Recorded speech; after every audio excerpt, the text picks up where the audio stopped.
বিদ্যাসাগর মহাপণ্ডিত যখন সংস্কৃত কলেজে পড়তেন তখন নিজের শ্রেণীর সর্বোৎকৃষ্ট ছাত্র ছিলেন। প্রতি পরীক্ষায় প্রথম হতেন ও স্বর্ণপদকাদি বা ছাত্রবৃত্তি পেতেন। ক্রমে সংস্কৃত কলেজের প্রধান অধ্যাপক হয়েছিলেন।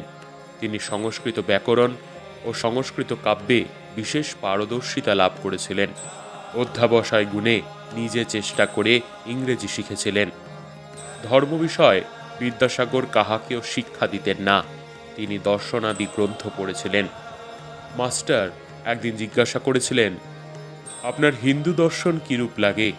তিনি বলেছিলেন, আমার তো বোধ হয় ওরা যা বুঝতে গেছে বোঝাতে পারে নাই।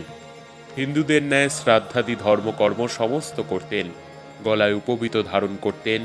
বাংলায় যে সকল পত্র লিখতেন তাহাতে শ্রী শ্রী হরি শরণম ভগবানের এই বন্দনা আগে করতেন।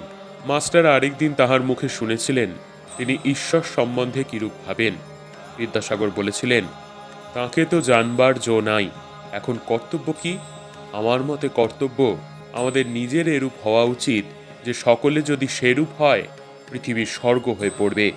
প্রত্যেকের চেষ্টা করা উচিত যাতে জগতের মঙ্গল হয়। বিদ্যা ও অবিদ্যার কথা বলতে বলতে ঠাকুর ব্রহ্মজ্ঞানের কথা বলছেন।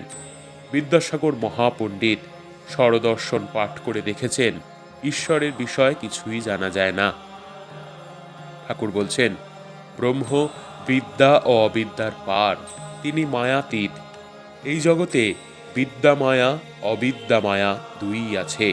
জ্ঞান ভক্তি আছে, আবার কামিনী কাঞ্চনও আছে। সৎও আছে, অসৎও আছে, ভালোও আছে, আবার মন্দও আছে। কিন্তু ব্রহ্ম নির্লিপ্ত। ভালো মন্দ জীবের পক্ষে, সৎ অসৎ জীবের পক্ষে তাঁর ওতে কিছু হয় না। যেমন প্রদীপের সামনে কেউ বা ভাগবত পড়ছে আর কেউ বা জাল করছে। প্রদীপ নির্লিপ্ত। সূর্য শিষ্টের উপর আলো দিচ্ছে, আবার দুষ্টের উপরও দিচ্ছে। যদি বলো দুঃখ পাপ অশান্তি এ সকল তবে কি, তার উত্তর এই যে ওসব জীবের পক্ষে। ব্রহ্ম নির্লিপ্ত। সাপের ভেতর বিষ আছে, অন্যকে কামড়ালে মরে যায়, সাপের কিন্তু কিছু হয় না।